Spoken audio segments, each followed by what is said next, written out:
What's up? Welcome to the second tutorial. If you're new here, here's just a reminder of what we're making. And if you're a little lost, watch the first video to get an idea of exactly what's going on. Anyways, let me show you how it's done. In this episode, we're covering... let's get started. Alright, this is what we've got so far. We've got some movement down, and you can look around, and the players are synced over the network. So the first thing I'm going to do is improve our current movement. The two main things we're going to add is a jumping and sprinting mechanic. Just below the walk speed, we're going to add a public float for our sprinting speed, which we'll set to just under double, and then we'll add a private boolean for sprinting and jumping. In our update method over here, which is called everyFrame, we are going to set our sprinting boolean to our shift key, which we'll do by first calling input.getButton and then passing in sprint as the string here. Now to set this up, you're going to go to the top bar, go to Edit, Project Settings, select Input Manager down here, and for now we'll just duplicate the jump key, rename that to sprint, and set the positive button to left shift.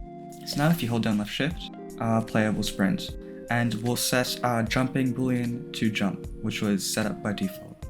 Now we are going to adjust our movement speed based on whether you're sprinting or not. So replace this over here with what I'm typing right now. And essentially all this does is this line of code. So if we're sprinting, then we'll use the sprint speed, and if we're not, we'll just use the walk speed by default, which is what this means right here. So now if you head over back to Unity and press play, you should be able to sprint. This is obviously a bit fast forwarded, but you get the idea.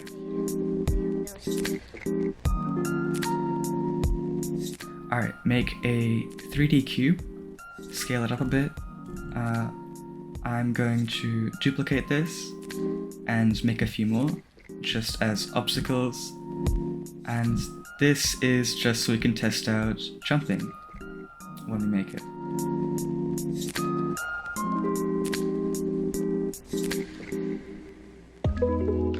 So obviously if you play this now, we have zero way to get on top of these.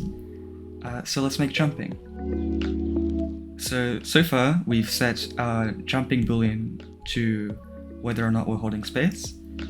Create a public float for jump height, and by default let's set this to 30, and make a private boolean for grounded.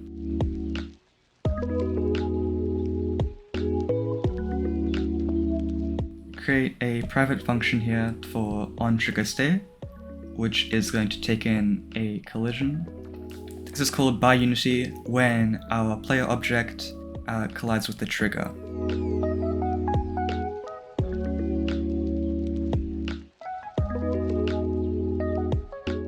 I'm gonna move our velocity variable up here and make a check for whether or not we're grounded and paste all our movement code in it.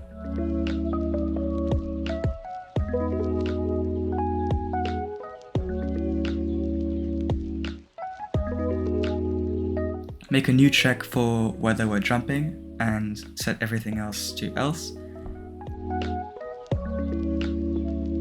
Set our rigid body velocity to a new vector 3, which will be our current velocity for the x, 0 for now for the y, and our z velocity for the z.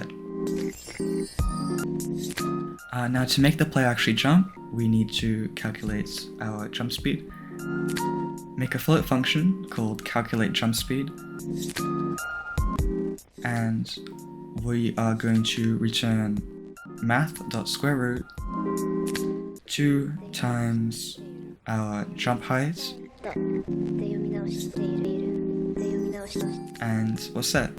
So up here, replace the 0 here with our calculateJumpSpeed function.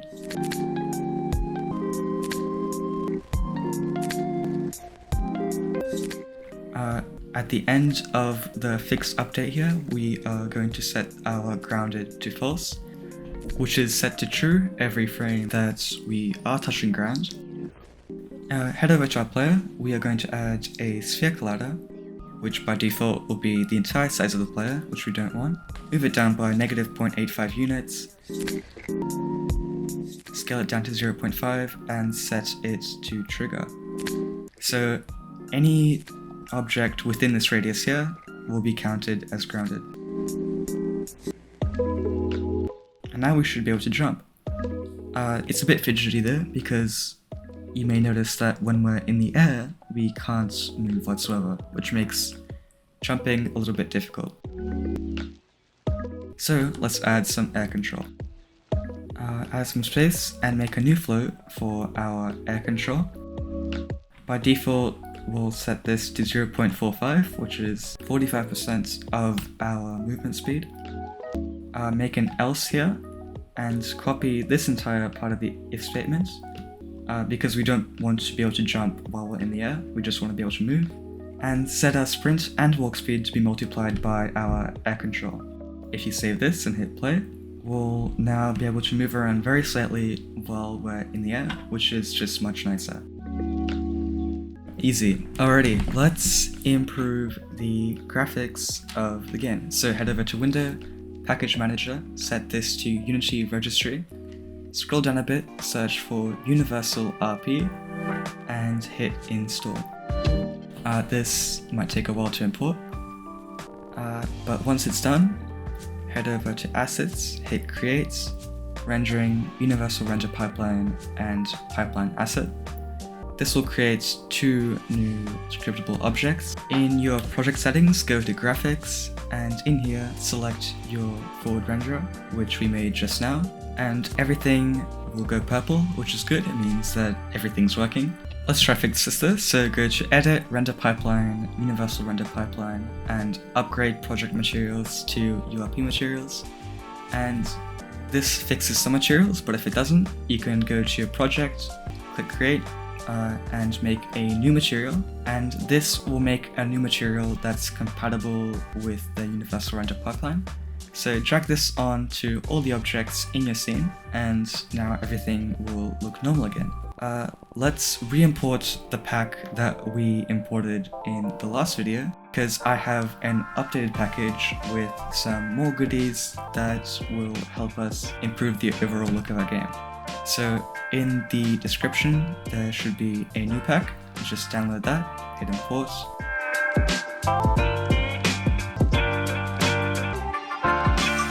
Head over to our bean and select the main camera. Make sure the mouse look script is still active here. And just make sure everything's still working after you re-imported the package. Head over to Assets, select our material, and let's change this from the default material to Chili Milk 2, which comes with the package that we just imported. So if you can mess around with these settings, if you want a similar look to what I'm making right now, just copy what I'm doing. But yeah, you can just mess around with these settings, see what you like. And if you're wondering where this shader comes from, it comes from this folder right here. It's right in here. Anyways, that's our improved graphics. Let's add some post-processing, which is like bloom, color grading, all that good stuff. Create a volume in here, create a new profile. Let's first add some tone mapping, set this to ACES, create a new override for bloom, and copy my settings, which I've just found to be ideal. Let's add some chromatic aberrations, which is like a color separating effect in the corner of the screen. And lastly, let's add some color adjustments. I've just bumped the saturation up all the way, and also a vignette, which makes the corners of the screen just a bit darker. In our player camera, make sure to select post-processing, and now if you hit play, our game should look a bit nicer.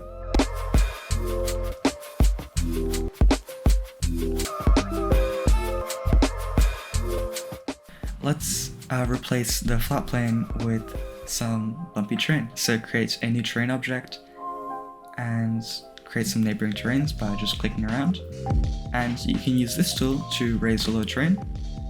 If you just press it by default, it'll go up heaps, so lower the opacity and you can just drag around lightly to create some little hills. You can use the different textures that are here by default to sort of create detail. But yeah, once you're happy with that, you should be able to move around. In my project, I fell through the terrain, and this is because our spawn point is actually underneath the terrain here. So if you just move this up, that should solve that problem. And yeah, you can now walk around up these hills and up the little cubes. Let's actually improve the sky of the game. So go to Window and Lighting, dock this over here, and in the skybox material, I'll just search this up, which is also part of the pack that we just imported. I'm gonna add some fog and change the color to a nice orange. Set the density to 0.02, and if we hit play, the game will just look super nice. It's like a little sunset, which I personally really like, but you can play with these settings to get a different look. And as a final touch, there's a setting that's sort of hidden, but you can add it. It's called Ambient Occlusion, which basically makes the corners of objects a little darker. You can change these settings, but the default works just fine. Okay, one last feature that's been sort of requested is a connecting screen. So create a new camera, make sure to enable post-processing on it. In your scene view, drag around to find a cool angle, and with your camera selected, go to Game Object, Align with View. This will basically align our camera with our scene view. Parent the camera to our manager, and I am going to create a new canvas and text. Center it. The default font's fine.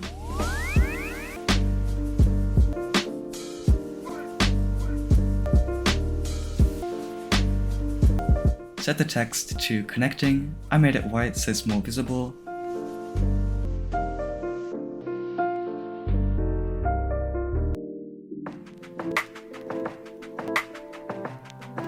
And I also created a panel behind it.